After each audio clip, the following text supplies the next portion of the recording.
জায়নামাজের মধ্যে বসে দুই হাত প্রভুর দরবারে তুলে সন্তানের জন্য দোয়া করেছে। কিন্তু প্রাসঙ্গ সন্তান মাকে হালাতে দেখার পরেও অনুশোচনা অনুভূতি তৈরি হয় নাই।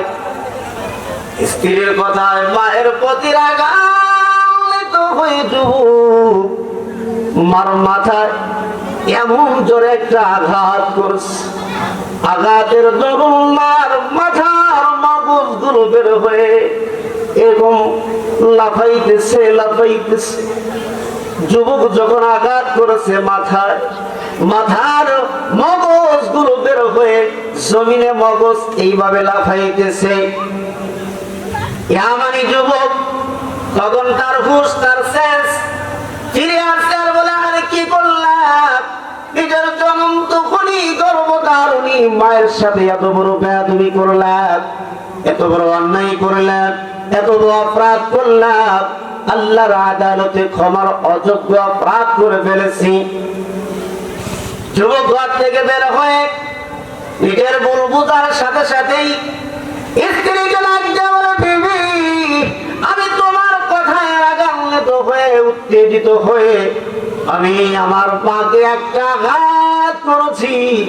আমার মা একটা আঘাতের দরুন দুনিয়া থেকে বিদায় নিয়ে গেছে।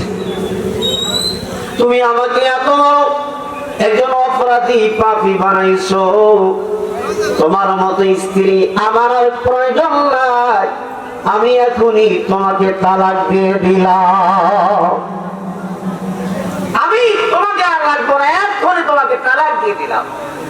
ونصلي على رسوله الكريم أما بعد فقد قال الله تعالى في كلامه المجيد وفرقانه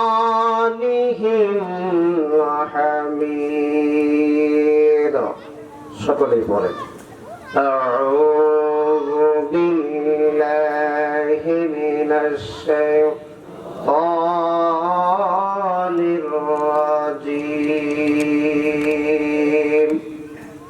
বিসমিল্লাহির রাহমানির রাহিম وقضى ربك ألا تعبدوا إلا إياه وبالوالدين إحسانا إلى آخر الآية.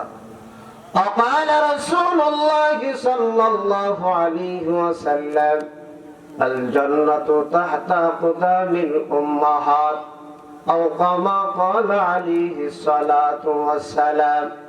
وقال تعالى في شأن حبيبه إن الله وملائكته يصلون على النبي يا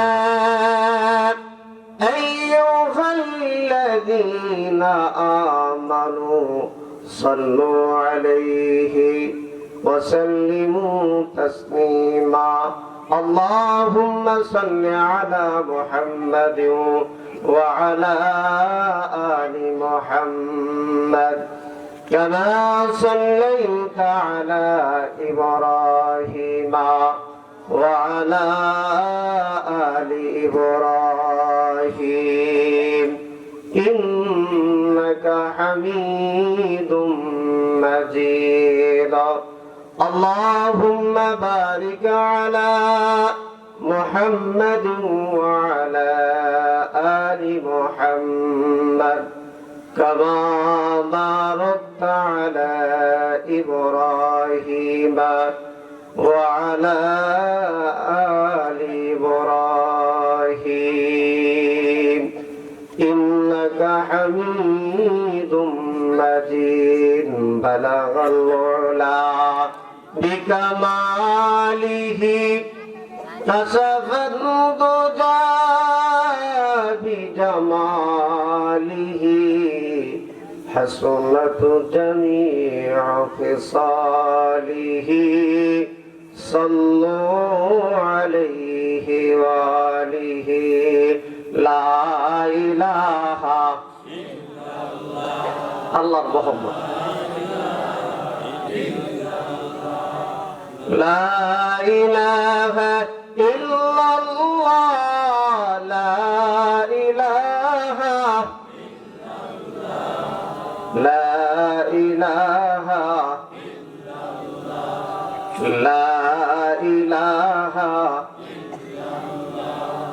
আরে ওই কালে মার্গত মালা কাজে লাগবে মরণ বেলা ওই কালে মরণীতে কবর হবে যে তোর উজালা লা ইলাহা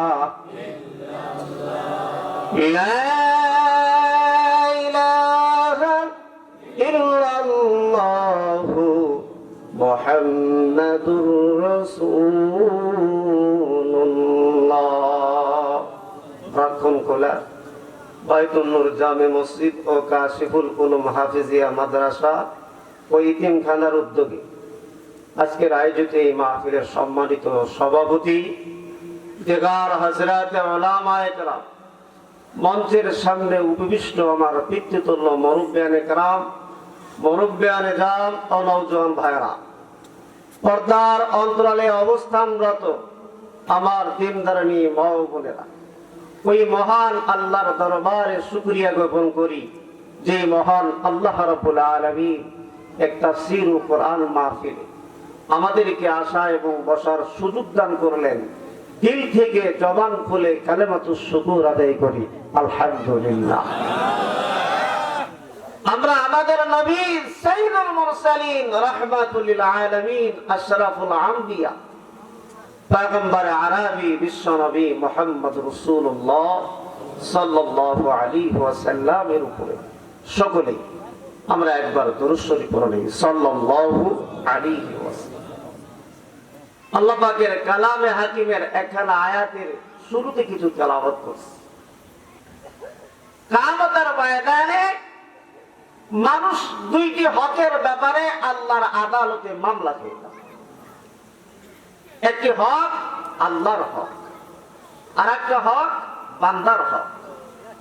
এই দুইটি হকের ব্যাপারে হাসরের ময়দানে আল্লাহর অনেক বান্দা এবং বান্দি অপরাধী হয়ে যায়। আমার বাবাজি ভাইরা,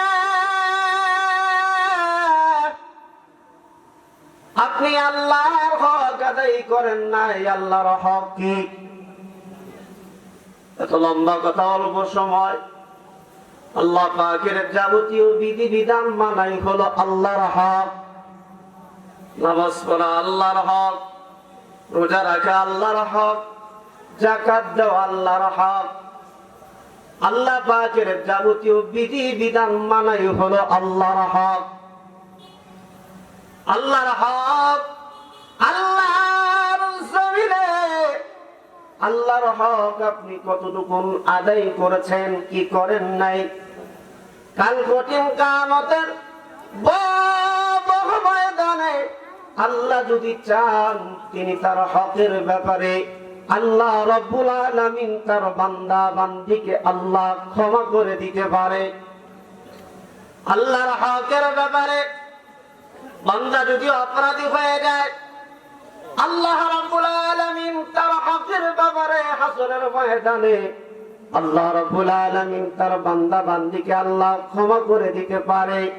কিন্তু ওই ভয়াবহ হাসরের ময়দানে বান্দার হকের ব্যাপারে যদি কেউ অপরাধী হয়, যতক্ষণ পর্যন্ত এই বান্দা ক্ষমা না করবে, ততক্ষণ পর্যন্ত আমার আল্লাহ তার ওই বান্দাকে ক্ষমা করবে না।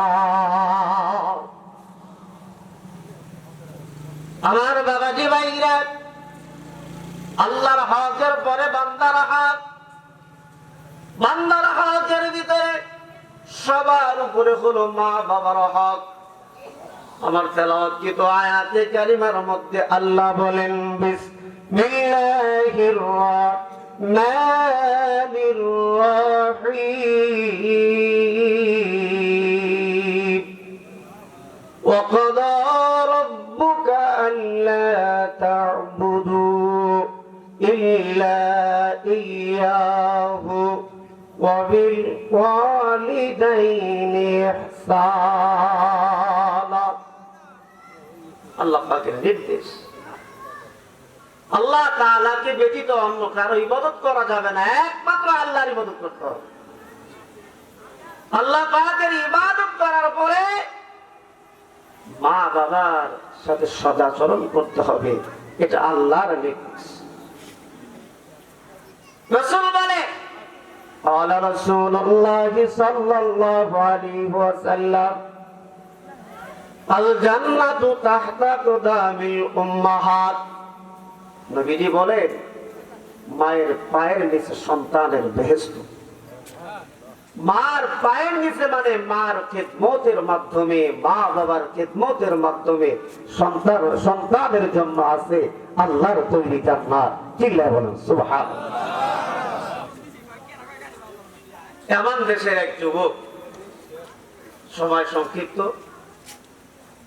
এমন দেশের এক যুবক যখন মায়ের গর্ভে এমন অবস্থায় বাবাকে হারা, গর্ভে থাকা অবস্থায় ইতিবাহ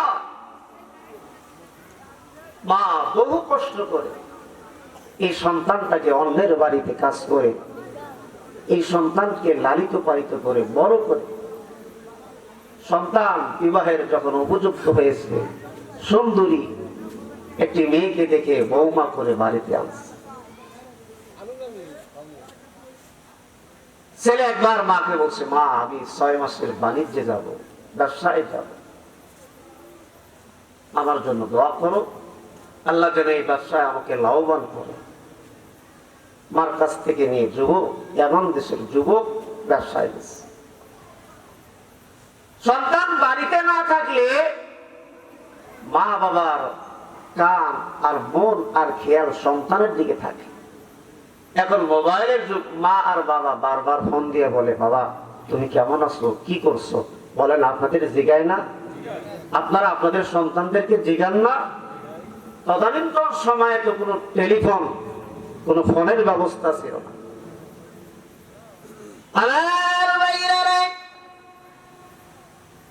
এই আমারই যুবক 6 মাসের বাণিজ্য যখন গেছে, 1 মাস নয়, দীর্ঘ 6 মাস। কিন্তু আল্লাহর বান্দি মা দুপুনি তাহাজ্জুদ গুজার আবেদা খালেসা সালেহা, আল্লাহর একজন নেককার বান্দি সন্তান 6 মাসের বাণিজ্যে গেলেও মা নামাজ পড়ে চোখের পানি ছেড়ে দিয়ে প্রভুর দরবারে সন্তানের নেক হায়াত কামনা করে সন্তানের জন্য মা রহমতের দোয়া করে। এখানে আমরা যারা বাবা আছি, অনুরোধ করে একটা কথা আমি আপনাদেরকে বলি, সন্তানকে কোনো সময় গালি দিবেন না, অন্তর থেকে বদদোয়া দিবেন না। নিজের জান মাল সন্তান আদির প্রতি কোনো সময় বদদোয়া দিবেন না, বদদোয়া দেওয়া যাবে না।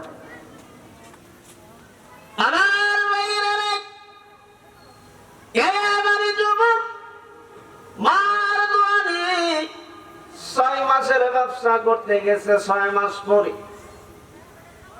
রাত্রিতে এমন সময়, রাতের গভীর অন্ধকারে বাড়িতে এসে মার দরজায় লক করে মা দুপুনি জায়নামাজের মুসাল্লায় বসে প্রভুর দরবারে মা সন্তানের জন্য আমার আল্লাহর দরবারে ফরিয়াদ করে। ছেলেটি মাকে আর বিরক্ত না করে যেই ঘরে স্ত্রী ঘুমায় সেই ঘরের মধ্যে লক করেছে। স্ত্রী ঘরের দরজা খুলে বলে, তুমি আইছো? বলে হ্যাঁ। বলে আমার একটা কথা। বলে কি? বলো। বলে এই বাড়িতে তোমার মাকে রাখলে আমাকে রাখতে পারবা না, আমাকে রাখলে তোমার মাকে রাখতে পারবা না, শর্ত একটা। আমাকে রাখলে তোমার মাকে রাখতে পারবে না, আর তোমার মাকে রাখলে আমাকে রাখতে পারবে না, দুইজনের একজনকে রাখতে হবে। এই মেয়ে তার মায়ের সন্তানকে ছেড়ে তার মায়ের বিরুদ্ধে সন্তানকে খেপায়, এই যুবক ছেলের রাগ। যুবক ভাইয়েরা, মা বাবার প্রতি অনেক সময় আমাদের রাগ হয়, গাল ধাক্কা দিয়ে বের করে দেন, লাঠি দেন। আমি অসংখ্য ঘটনা বাংলাদেশে দেখেছি যে হাত দিয়ে মাকে ধাক্কা দিয়েছে, বাবাকে বের করে দিয়েছে, ও হাত অবশ হয়ে গেছে, পা অবশ হয়ে গেছে। আমি অনেক ঘটনা দেখেছি। কিন্তু বলে এই কাজ করবেন না। আমার ভাইরা,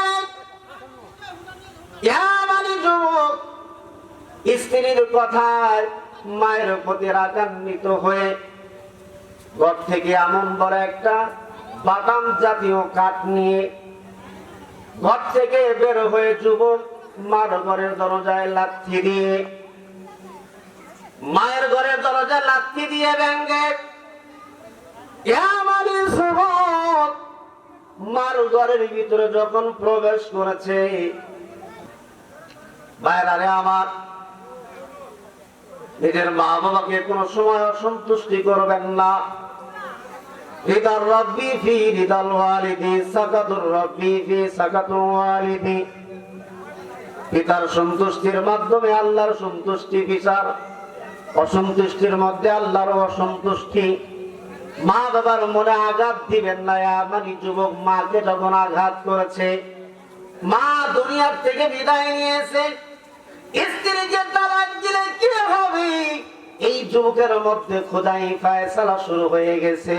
আল্লাহ রাব্বুল আলামিন এই যুবকের মধ্যে এমন মারাত্মক একটা ব্যাধি আল্লাহ চাপায় দিল।